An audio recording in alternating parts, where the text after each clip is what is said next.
The conference room fell silent the moment the words left the CEO's mouth. Every executive around the polished oak table lowered their eyes, pretending to study the report scattered before them.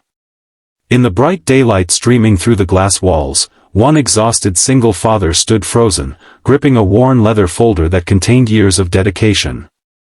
He had spent countless mornings arriving before sunrise and endless evenings leaving after dark, believing loyalty still mattered. But in a single humiliating moment, everything he had sacrificed was dismissed with one cold sentence. She looked at him without a trace of emotion and declared that he was not important. No one in that room realized those words would soon become the most expensive mistake the company had ever made. Before we continue, if you believe kindness and second chances can change lives, please take a moment to like this video, leave a comment, share it with someone who needs hope today, and subscribe to Ripple of Kindness. Your support helps us continue bringing heartfelt stories that remind the world compassion still exists. For nearly 12 years, Nathan Mercer had worked quietly behind the scenes at Crestline Dynamics, one of the fastest-growing technology firms in the city. He never appeared in glossy magazine interviews or celebrated product launches. His name never appeared in company newsletters, and few employees outside his department even recognized him. Yet almost every major contract that kept the business thriving had passed across his desk before receiving final approval. Nathan was meticulous, patient, and fiercely honest. While others chased promotions and applause, he focused on making sure every agreement protected the company's future. Life outside the office demanded even greater strength. 3 years earlier, a sudden illness had taken his wife, leaving him to raise their 8-year-old daughter, Hazel, completely alone. Every weekday began before dawn. Nathan prepared breakfast, packed lunches, braided Hazel's hair with clumsy determination after watching countless online tutorials, and walked her to school before catching the train downtown. His mornings were always rushed, yet he never complained. Every smile from Hazel reminded him why giving up was never an option. Money remained painfully tight. Hospital bills had consumed nearly every saving they once possessed. Nathan sold his motorcycle, canceled family vacations, and moved into a modest apartment close to Hazel's school. Every purchase required careful thought. Sometimes he skipped lunch so Hazel could continue attending piano lessons, believing childhood dreams deserved protecting even when adulthood became difficult. Despite those sacrifices, Nathan never allowed bitterness to settle in his heart. His co-workers often noticed him helping interns understand complicated procedures or staying late to assist overwhelmed colleagues without expecting recognition. Kindness had become part of his character rather than something he performed when others were watching. Everything changed the morning Vivian Cross became the company's new CEO. Vivian arrived surrounded by consultants, security personnel, and ambitious executives eager to impress her. She had earned a reputation for aggressive restructuring. Investors praised her ability to slash expenses and increase profits with astonishing speed. Newspapers celebrated her as one of the youngest female CEOs in the industry. Inside the company, however, anxiety spread rapidly. Departments disappeared overnight. Experienced employees were replaced by cheaper alternatives. Loyalty suddenly carried less value than quarterly numbers.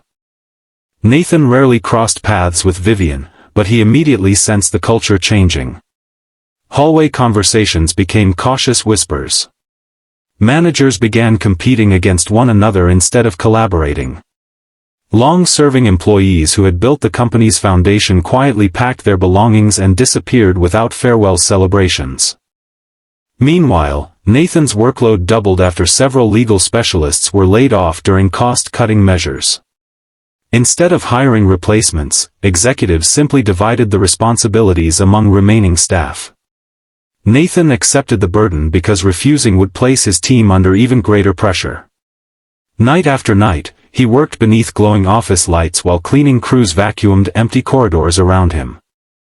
Hazel noticed the difference immediately.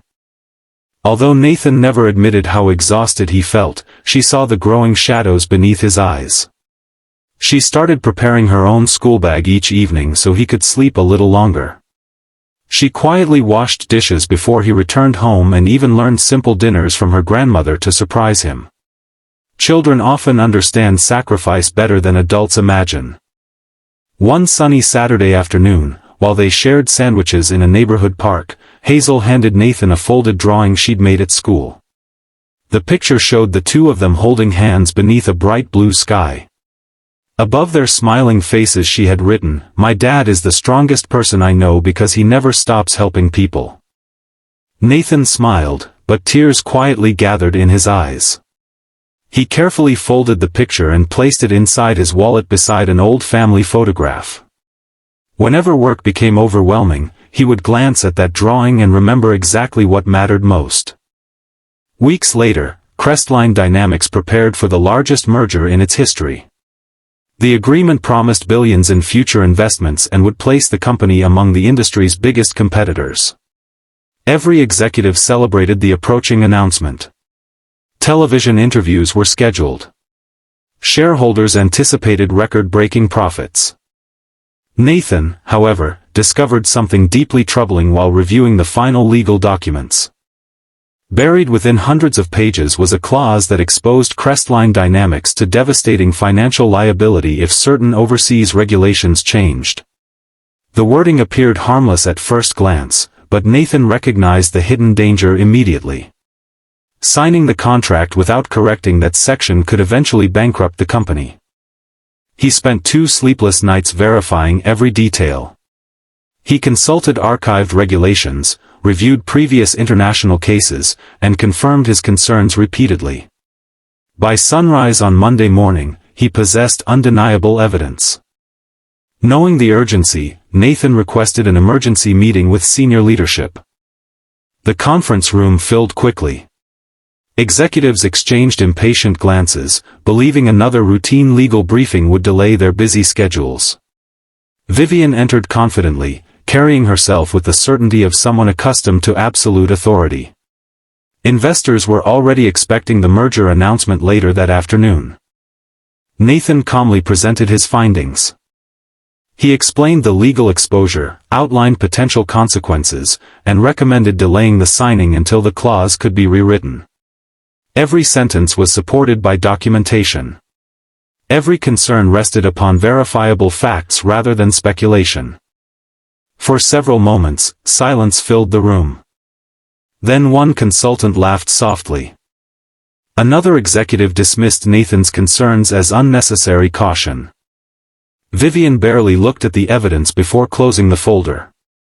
She believed postponing the merger would damage investor confidence and embarrass the leadership team publicly. Months of planning had already produced enormous media attention. Delays would affect stock prices, headlines, and personal reputations. Nathan respectfully insisted that ignoring the risk would be far more dangerous.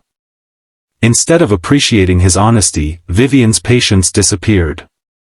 She stood from her chair, looked directly at Nathan before everyone gathered around the table, and coldly declared that employees like him often forgot their place.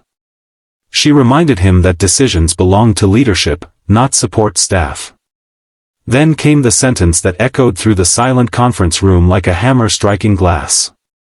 She said he was not important. Every person present heard it. No one defended him. Nathan slowly gathered his documents, thanked the room for their time despite the humiliation burning inside him, and quietly walked toward the door. Before leaving, he placed one sealed envelope on the conference table. Inside rested his resignation letter. As sunlight poured through the office windows and reflected across the city skyline, no one realized the signature they had just lost was the only thing standing between Crestline Dynamics and complete financial disaster. Nathan left Crestline Dynamics with nothing but his worn leather briefcase and the small drawing Hazel had made for him tucked safely inside his wallet. The bright afternoon sun filled the city streets, yet he felt as though a heavy storm had settled over his heart.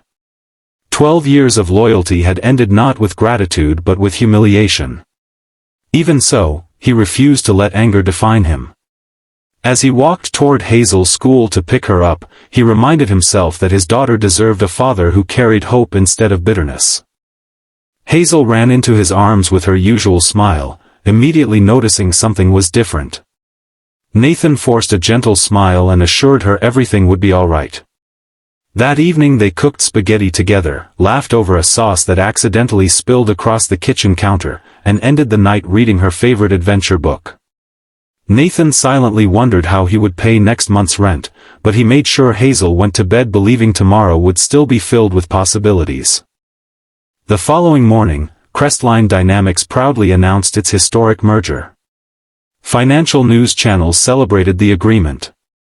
Investors applauded Vivian Cross for closing one of the largest corporate deals of the year. Social media praised her leadership, and the company's stock price climbed rapidly. Inside headquarters, champagne glasses were raised while photographers captured smiling executives standing beneath colorful banners declaring the beginning of a new era. Nathan watched none of it. Instead, he spent the day updating his resume and searching for new opportunities while Hazel colored pictures beside him at the kitchen table. Less than 3 weeks later, the celebration ended. An unexpected regulatory change overseas activated the very clause Nathan had warned everyone about.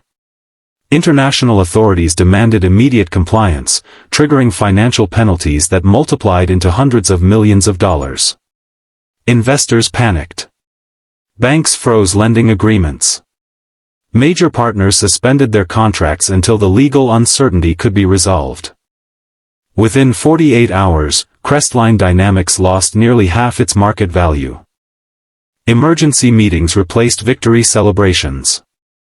The same executives who had dismissed Nathan's warning now searched desperately through archived emails and legal files. Every document pointed to one undeniable truth. Nathan had discovered the danger before anyone else. More importantly, only he fully understood the complex legal framework surrounding the agreement because he had personally designed most of the company's protective contract systems over the previous decade. Vivian barely slept. Newspapers that had praised her leadership now questioned her judgment. Television analysts predicted bankruptcy unless a solution appeared almost immediately. Employees feared massive layoffs, while thousands of families wondered whether their jobs would disappear before the end of the month. Late one afternoon, Vivian quietly opened Nathan's personnel file.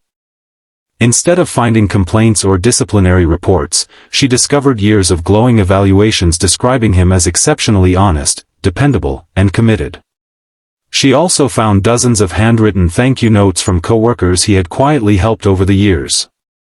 One letter from an intern described Nathan as the only manager who had stayed late every evening to teach him instead of treating him as invisible. For the first time since becoming CEO, Vivian realized she had judged a man's value by his job title instead of his character. The next morning, she drove herself to Nathan's modest apartment. She expected resentment. Instead, she found Nathan helping Hazel plant colorful flowers in small pots outside their building. Father and daughter laughed together as sunlight warmed the tiny courtyard. There were no signs of wealth, only signs of love. Vivian stood silently for several moments before walking toward them. Nathan looked surprised but remained respectful. Without her expensive boardroom confidence, Vivian seemed like an entirely different person. The pressure of recent weeks had left exhaustion across her face. She admitted she had made the greatest mistake of her career. She confessed that ambition had blinded her to wisdom. Most importantly, she sincerely apologized for treating him as though he didn't matter. Nathan listened quietly. He remembered every sleepless night, every sacrifice for the company, and every painful word spoken before the entire executive